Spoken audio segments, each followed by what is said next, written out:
Welcome to A Walk in the Woods, Hiking New Hampshire. Get ready to embark on an educational adventure as we uncover the hidden gems of the Granite State. Join us as we hike through dense forests, summit craggy peaks, and discover the rich history and natural beauty that New Hampshire has to offer.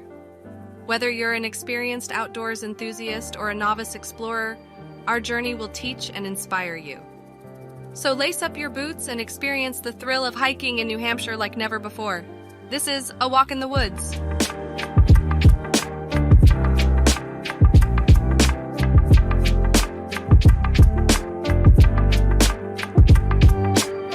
Hello, I'm Lionel Chute, and I'm the Director of Natural Resources for Sullivan County. Sullivan County is the county, and it has 2,170 acres of land, all here in Unity. We have 6 parcels, and right now I'm standing on the Marshall Pond parcel, which has a kiosk there. We're in the parking area right now, right off of Micah Mine Road. And so to get here, you just go like you're going to go to the town hall, but take a left where the general store used to be on Micah Mine Road, and just follow it up to here. You can park right here. And the trail that we're going to walk right now is across the road. You can see it from here. That's the entrance. That's the Barrett Trail. And that is our newest trail, our newest hiking trail. It was named after Jeff Barrett, who was a commissioner for the county for many years. He did a lot of good things, and when he left, we wanted to honor him by naming this trail after him. So that is the Barrett Trail in Unity, and let's go check it out. So this is the Marshall Family Cemetery. It's right next to the trailhead for the Barrett Trail, and the Marshall family lived here for a long time. They were a very active farming family. They had a big dairy, and they owned all this land. So we're going to be walking on old Marshall family land, and if you want to see the trail map, you can go online to the county's Natural Resources Department page, and in there you'll find different trails, different trail brochures. This is the Barrett Trail brochure, and I wanted to show you that we have a map, a trail map right here. So right now we're standing right there, and you can see the Marshall Family Cemetery. We're going to jump up on that trail, and you can see what we're going to do is we're going to go up on a ridge. Can you make out the topo lines? Yes. So we're going to go on this ridge to get to the Spruce Fir Natural Area, Great. Which is really special.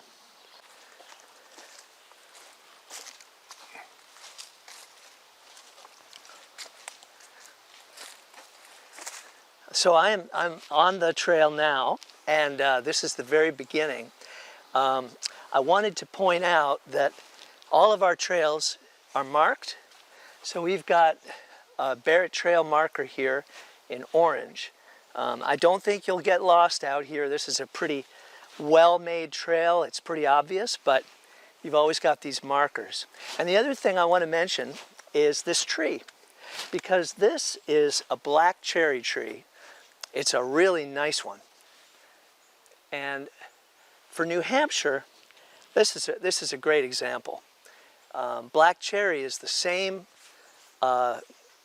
tree that they get the cherry wood from. If you've ever seen cherry tables or chairs or cabinets, that's this wood. It's got a beautiful brown color to it, and it also produces an edible fruit, which George Washington used to eat. They used to ferment it back in the day in the 1700s, and they would make something called cherry bounce. And to this day, you can probably ferment it. I've never done that, but I eat it whenever I can get them because they're fantastic. Super flavorful cherries. They should be ripe in about a month.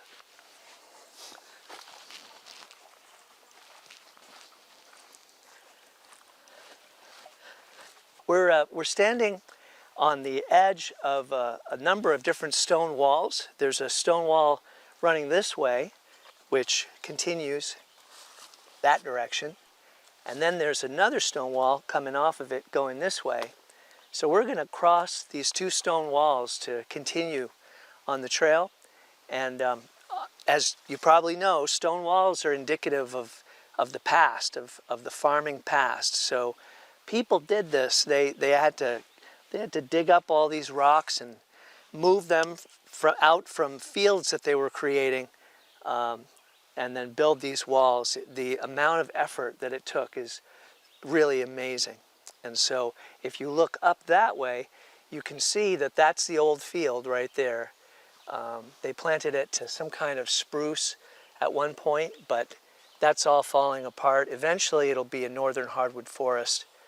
So I just wanted to point out some coral fungi right on the trail. There are many, many species of fungi. And I don't know if you know this, but fungi are in their own kingdom. They're as different from plants as they are from animals. They are a remarkable group of life. They don't photosynthesize like plants. They have to derive their nutrition from rotted material in the ground. And there are thousands of species, and many of them are edible, but some of them are poisonous as well. So this is a nice example of coral fungi. So one of the cool things about this property is we've got a lot of wetlands mixed in with forests. And this wetland that you're looking at, it looks like a field probably, but it's actually soaking wet. So this would be considered a marsh, a natural wet meadow. And so there are a lot of cool plants in places like that. They're fairly uncommon across the landscape. And it's one of the neat things about this property.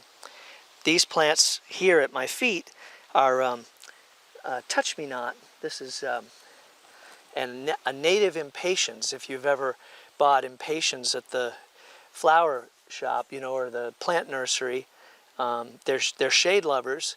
But our native impatiens is the primary food source for hummingbirds. This is how they got most of their nectar. Wow. Before we started feeding them. It also is a cool plant because it produces a seed that explodes. That's why it's called touch-me-not. Those seeds are edible. They taste like walnuts. And it's also supposed to be really good for poison ivy. That if you rub it on poison ivy, it takes away the itch.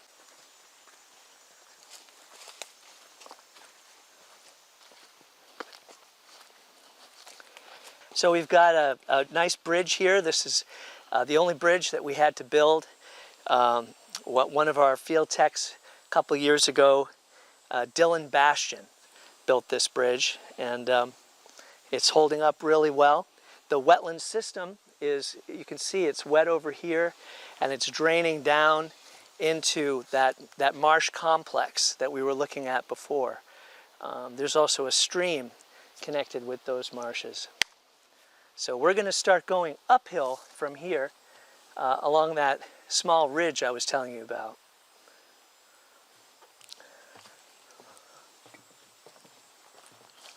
So we've just been coming along the trail, and we're not in the spruce fir yet. You can see if you look around, we're still in hardwoods. We've got a lot of red maple, some sugar maple, birch. There goes a monarch butterfly. That's pretty cool. Way up there. We've got a lot of cherry. We've got yellow birch. So we're sort of in a transition. Northern hardwoods with some elements of spruce fir, but not really spruce fir yet. But the thing I wanted to point out is this little bunch of rocks up here. Dawn Dextrays, our education and outreach specialist, she came up with a great nickname for it. She calls it Quill Hill. Because porcupines really love places like this. We've never seen a porcupine right here, but we have seen them on the property. And it's just a catchy name, Quill Hill. So it's all of 20 feet long and maybe 5 feet high, so it's not hard to hike over or anything like that, but it's kind of fun. It's the only spot on the whole trail that's all rocky like that.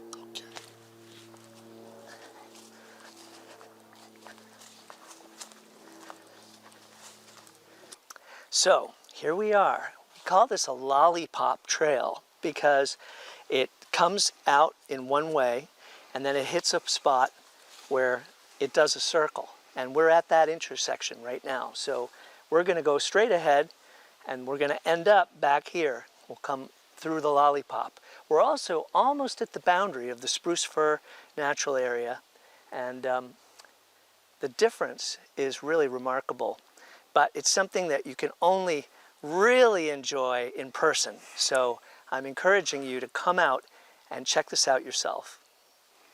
Here we are. We are now at the boundary between the spruce fir and the non-spruce fir. So to your left, you can see some big white pines. That's not part of spruce fir forest.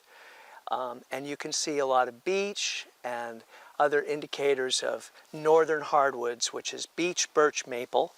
But then to your right, you see that most of the hardwoods drop out and we come into a canopy of red spruce, Picea rubens, which is, you might see this on and off in the forest, but you're not going to see it sort of pure and dominant the way it is here, unless you go up north to like the White Mountains. So this is a little disjunct population of spruce fir forest, which is kind of special. And so if you want to pretend that you took a drive up to the Whites, you just come here and get out in the spruce fir forest for a little bit. So we're going to walk along a little bit, look at it together. You can see the red spruce. When they talk about spruce fir, there's spruce as well as balsam fir. And right here, we don't have any balsam fir. We just have red spruce, but that's going to change. We're going to see both of them soon. So the other things I want to point out are, look at the ground. See how bare the ground is? That's typical of a spruce fir forest.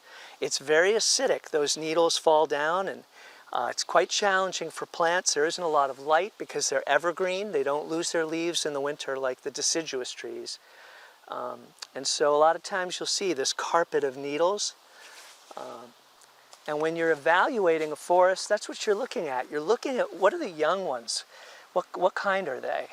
And if it's the same as what you see up above, then you're looking at a stable forest. You're looking at a place that is rather going to perpetuate itself. And so that's an indication of a natural community's integrity. So when you're in spruce fir, but you're seeing nothing but cherries underneath, well, that's transition. You don't know where that's going to be 50 years from now. But right now, what we're seeing is big spruce above with a little spruce below. So there's a balance at work here, and it means it could perpetuate itself indefinitely. Are you still on? Yes. Great, great. So here we are. We're now moving along in the natural area, and we can see beautiful stand of red spruce with occasional white pine and very few deciduous trees. We're on a rocky knoll right now, but we're about to drop down into more of a wet area, and that's kind of fun also. Love to hear the wind go through the spruce. Yeah. That's called soughing. S-O-U-G-H. Sough. The soughing of the trees.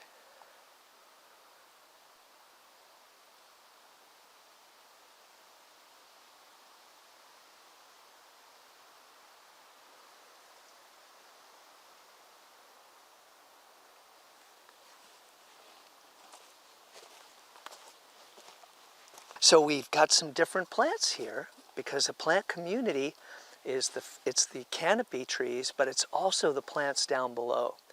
And as I was talking about integrity before, one of the things you look for is if the plants underneath the forest trees are lining up with the natural community that you would expect. If they aren't, then again, you may have too much disturbance going on to really know what kind of community you're in. But what we've got here is telling us, yes, we're definitely in spruce fir. This is gold thread, and it's called gold thread because it has a gold root, gold colored roots. Let me see if I can show you that. Here we go. So, you see how bright that root is? And the gold thread roots have a chemical in them that the old-time loggers understood as a natural sedative. And so when they would get a toothache, they would chew on this gold thread because it numbs out your mouth until they could go find a dentist. So it's kind of cool in that way. And the other plants that are indicative of spruce fir are not right here. We'll have to go down this way a little bit.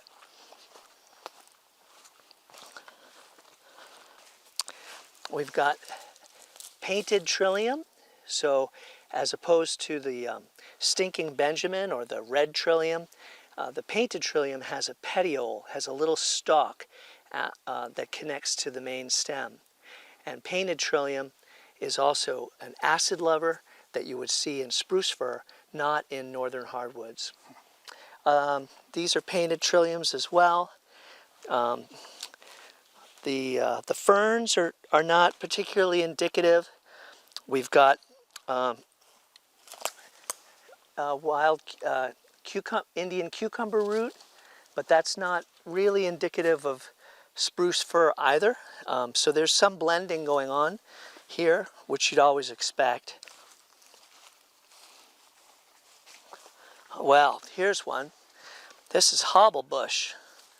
Hobblebush is a viburnum, and it produces an edible fruit that it goes through, quite a colorful fruit. It starts out white, and then it goes to pink, and then it goes to red, and then from that to blue, and finally to black. And when it's black, it's nice and edible. Viburnums are actually really sweet. They taste like figs. And this is called hobblebush because this bush likes to grow down. If the snow pulled this down, it can root on the stem, so it can create this obstacle in the woods. And so people would trip up on hobblebush all the time, and that's how they gave it its name.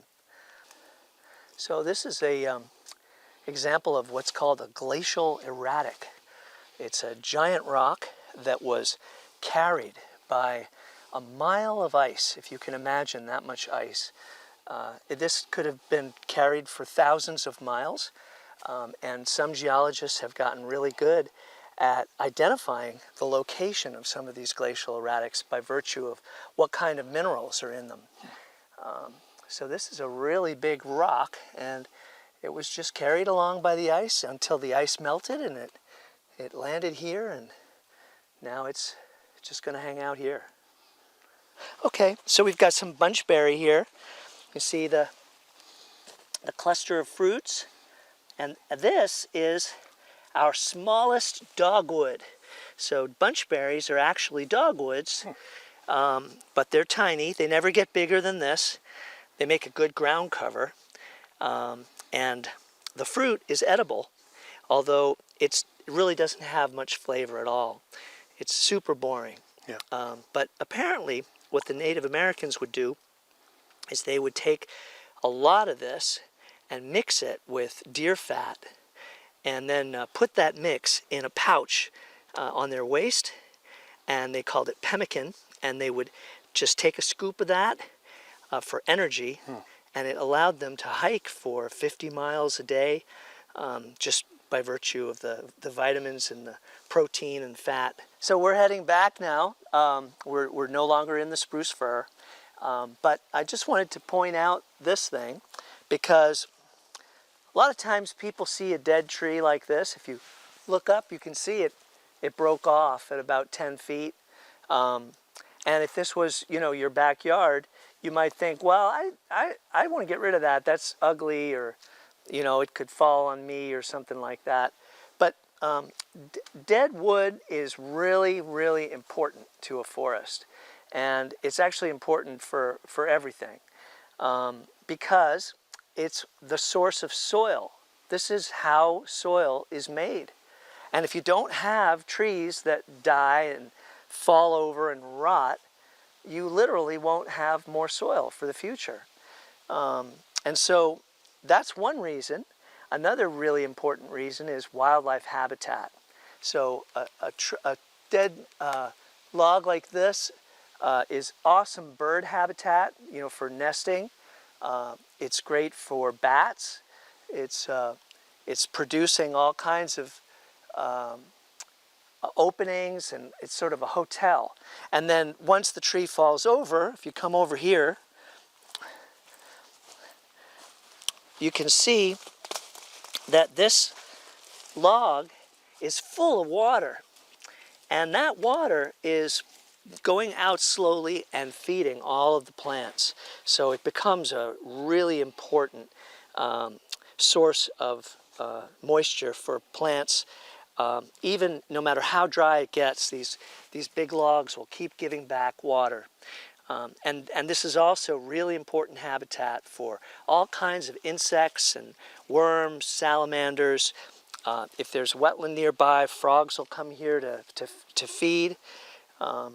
So I can't say enough about dead wood in the forest. And the more you see, the healthier the forest is. So if you have a big ice storm or a big blowdown,